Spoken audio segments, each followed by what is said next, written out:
This video is going to be evidence that two seemingly opposing things can be true at the same time.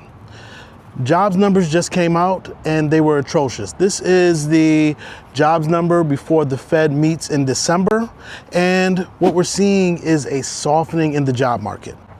And regarding jobs, if I can touch on that for a second before we get into housing. Jobs right now, they haven't fallen off a cliff, but it is a reoccurring theme.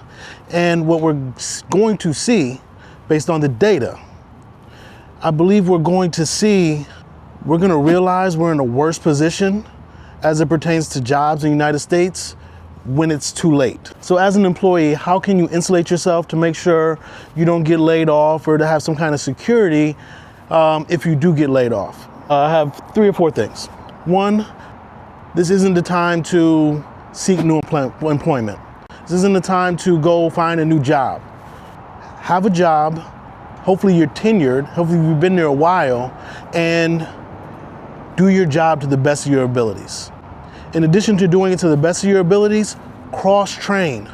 Make yourself almost indispensable to where you're doing your job, but you're also learning something else so you can assist over here as well. Now, what I'm seeing in the job market, and I've been seeing this whole year, I have a doctorate degree. A lot of my friends are highly educated. People with bachelor's degrees, doctorate degrees, master degrees, they're having a tough time right now finding employment. They got laid off either last year or earlier this year, and they're having a tough time finding employment. So if you have a job, make yourself indispensable by learning other things and making yourself helpful and doing the best you can at that job. It's not time to go seek new employment.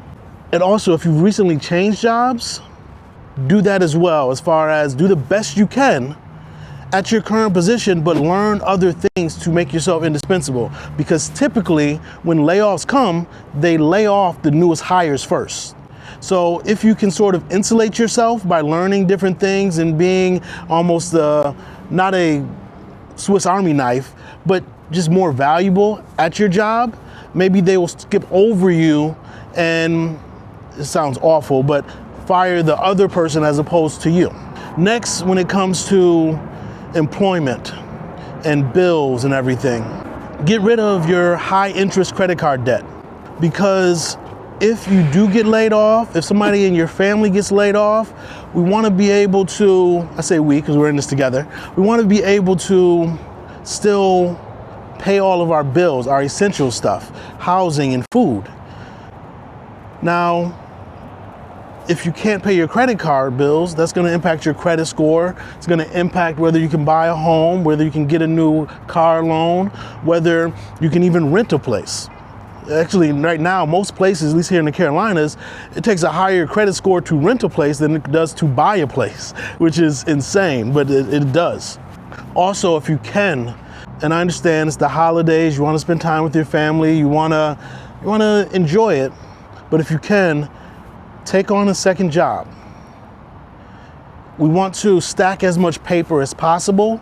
I want you to have at least 4 to 6 months of your living expenses in the bank, because God forbid something happens and it may take a while for you to find gainful employment. You want to make sure that all your living expenses are covered during this time frame. All right, so that's as it pertains to the job numbers and what just came out. It is December 3rd, what came out earlier this week. And regarding housing, it's funny because you're gonna see how all this ties in. Regarding housing, there's been several articles and several reports talking about people that bought a home during the pandemic feel stuck. They feel hostage, like a hostage in their home, because they can afford the mortgage payment comfortably. They can comfortably afford the mortgage payment, but they can't upgrade.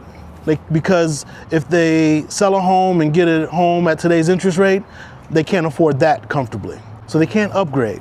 And then they can't downgrade either, because even if they downgrade, they still will be paying more because of the higher interest rate in today's market.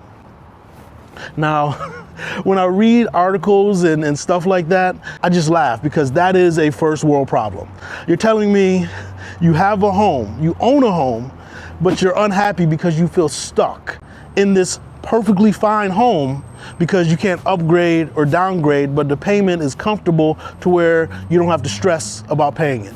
What I see is that those same people who believe that that home that they bought, they regret buying during the pandemic because they feel stuck in, is going to be the biggest blessing of their lives. Because right now they have a low mortgage payment, lower than it would be if they were able to sell and buy something new, whether it's downsizing or upgrading. So if, God forbid, their employment status changes or takes a hiccup, they're gonna be so happy that they have that home that is theirs, that they own, locked in at a low interest rate to where they're comfortable making payments. That is a blessing, because God forbid, if they did not own a home, right? If they didn't own a home and they got laid off, what would happen then? You think the landlord is going to work with you for 60 days, 90 days? Here in the Carolinas, I've had clients, I'm a non-practicing attorney, I had clients when I practiced law not make a mortgage payment for a year and a half, but not get kicked out of their home. They're able to work something out. We were able to work something out to where they were able to stay in their home because they owned it. If these people who are complaining about owning a home and how they feel stuck and stagnant, those same people are going to be so happy if their financial status changes or their employment status changes and they can't make the mortgage payment 1 month, 2 months. By the third month, yes, the lender will file a notice of default. That's what's gonna happen. But it's a process. Even if you are renting, you're not staying in a place 90 days. You better believe they're filing paperwork to get you evicted here in the Carolinas after 35, 45 days, and then you'll be out. So I just find it funny how we take for granted these blessings that we have, especially in this economic climate that we're heading into, the uncertainty, where the tea leaves are saying inflation is gonna go back up, unemployment is going to increase, and we're already seeing where tons of companies are laying people off. We're in the boom of AI. We're seeing where AI is replacing people's jobs. Well, if you're a renter and your job gets replaced, well, you can live in that home for maybe 45 days, 50 days before you get kicked out. If you own a home, you have at least 90 days before the paperwork is even filed for the notice of default. And at the earliest amount of time, you have about 6 months to a year and a half that we can try to resolve this. And the banks do not want to foreclose right now. They didn't enjoy that during the great financial crisis, all these REO properties. Those of you who are interested in buying a home or considering buying a home, look at the climate that we're in right now. Some sellers are taking their home off the market, which is allowing you to see which sellers are actually motivated to sell it during this winter season.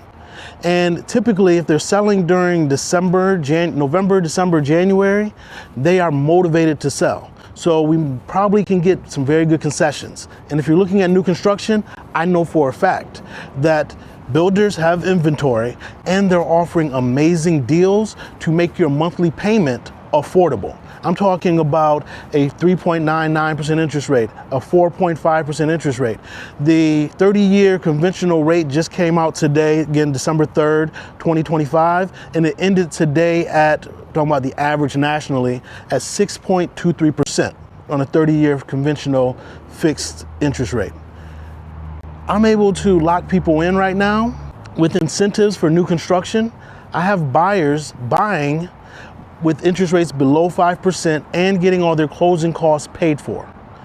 Take advantage of the season you're in, and if you can get an affordable house payment, now is the time to do so, because you don't want to be stuck renting as this economy shifts and the unknown is the unknown, and if something happens, you can be evicted very easily. Takes a lot more to be foreclosed on. I hope this was helpful. This is not a doom and gloom video. This is about just strategizing and really appreciating the moment we are in so we can position ourselves no matter what cards are dealt us. I'm Sir Ashley, your real estate advisor. Talk to you soon.